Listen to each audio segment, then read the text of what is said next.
Well, he says, you know, it's written all over your face. You're afraid of going to a seance. But he says, I know you. He says, you're going to come. And then he started telling me how brave I was when I was aboard ship, you know, different things. He says, you're not the same man, you're changed. You're chicken. That's all I needed to hear. I said, when do we go to a seance? So one Saturday evening, we were in the place. It was our first time. Very beautiful place. The medium was a lady. She had a gorgeous new home in Montreal. And there were about 20 invited guests there, which I was one of them. And she communicated with the spirits for different people there. And they were telling them what the spirit said. One man said, I would like to talk to my friend that died 6 months ago.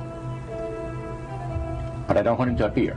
Just want to talk to him. Because he says, I don't trust you talking to my friend for me. So the medium says, let me inquire of the spirit. Yeah, the spirit will talk with you.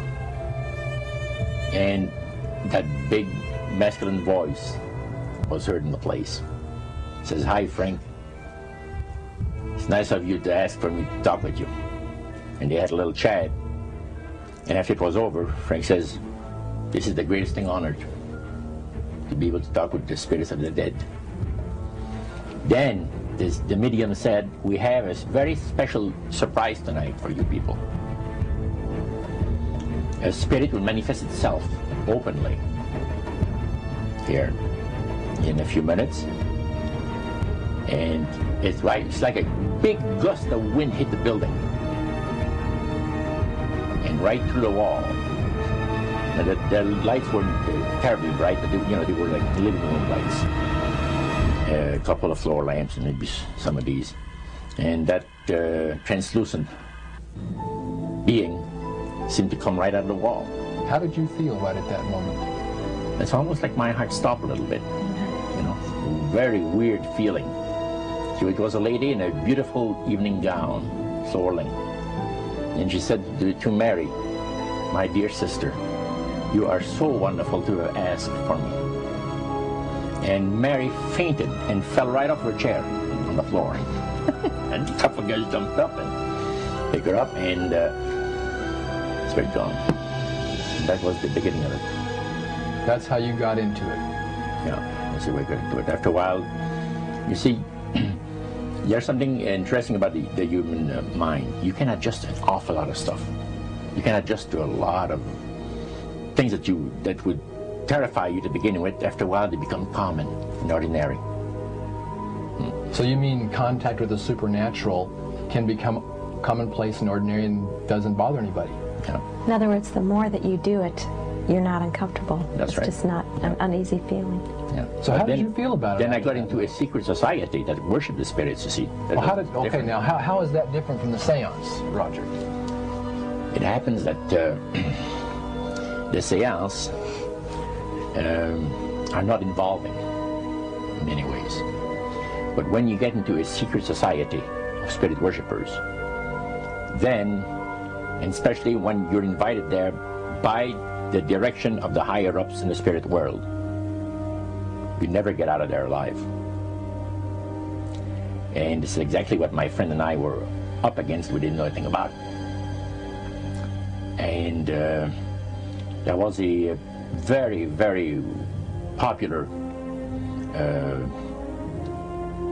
big band leader. Jazz musician? Band, yeah, very famous. And one night we went to one of these seances, and he was with his wife. So Roger, you're at this restaurant.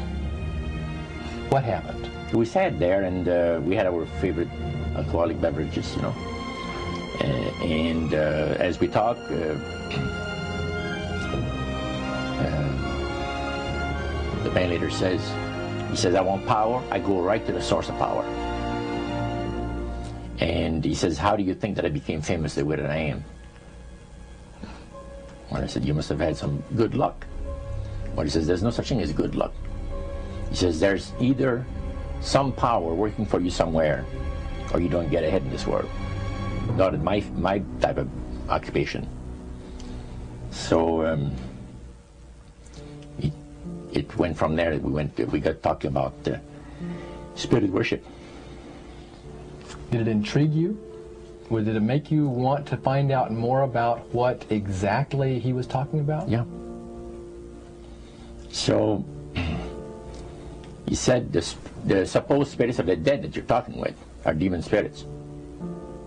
They're fallen angels. They're beautiful beings. Just set it out, just like that. Oh, yeah. It didn't make you uneasy when he said they were Well, demon it shocked you a little bit, something that you first hear mentioned to you. He said, you guys have got a great future ahead of you. Because we've been told, the high priest of our society, secret society, has been told that the master has very special plans for you too. Now, what did he mean by the master? Satan. And we were interested to hear more about it. And he told us, he says, look, we worship spirits. We worship Lucifer and all his angels. They're just as beautiful as they did before they were cast out of heaven. He says there was a misunderstanding in the whole thing. He says among the inhabitants of the galaxies. And he says our master was misunderstood. And God did not bear with him like he does with people that make mistakes today. So we're in a warfare, good against evil. And we happen to be the evil ones, but we're not that bad. He says, I look at this business between the forces of good and evil. He says, you believe in one person believes in God, and everyone believes in Lucifer. It's like politics.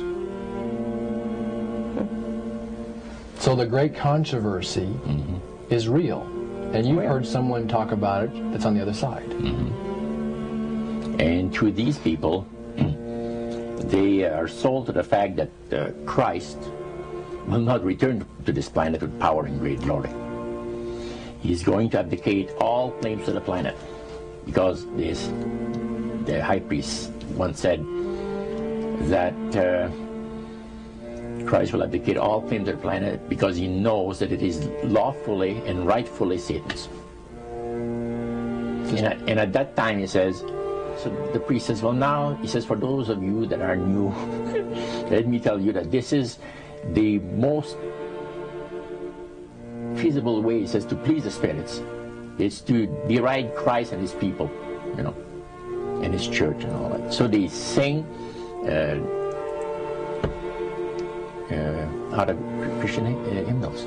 They didn't sing Christian words to the hymns, however. Well, they changed a lot of them. Yeah. Not for the good. It's a form of blasphemy. Yeah. Such as you see today in the rock music world. You see the entertainers, they have these crosses. The ladies got earrings, crosses. The guys got crosses. This is a form of blasphemy, a form of deriding Christ. You see. Spirits cause the people to do that, to find pleasure in wearing this type of emblem, which is the cross is the emblem of the crucifixion of Christ to the Christians. Better to reign in hell than serve in heaven, is that it? Why not? I'm here on the ground with my nose in it since the whole thing began. I've nurtured every sensation man has been inspired to have. I cared about what he wanted, and I never judged him. Why? Because I never rejected him. In spite of all his imperfections, I'm a fan of man. I'm a humanist. Maybe the last humanist. Who, in their right mind, Kevin, could possibly deny the 20th century was entirely mine?